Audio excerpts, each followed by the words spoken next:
Gabi na naman. Magpupuyat ka na naman, Billy.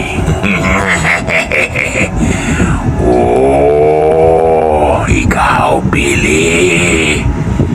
Alam ko, adik ka sa paglalaro ng cellphone, Billy.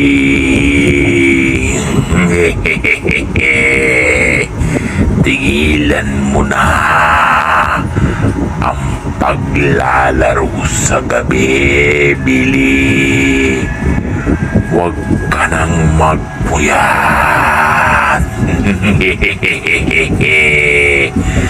Magang-magana ang mata mo sa paglalaro ng cellphone,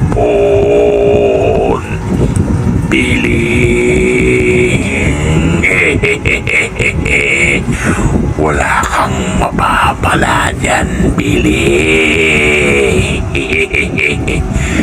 Sasabog lang ang utak mo sa pagpupuyat at sa paglalaro ng cellphone.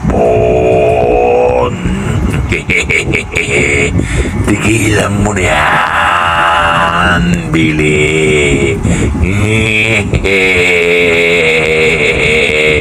Kung hindi, ay pupuntang kita ngayon at dudukutin ko ang mga mata mo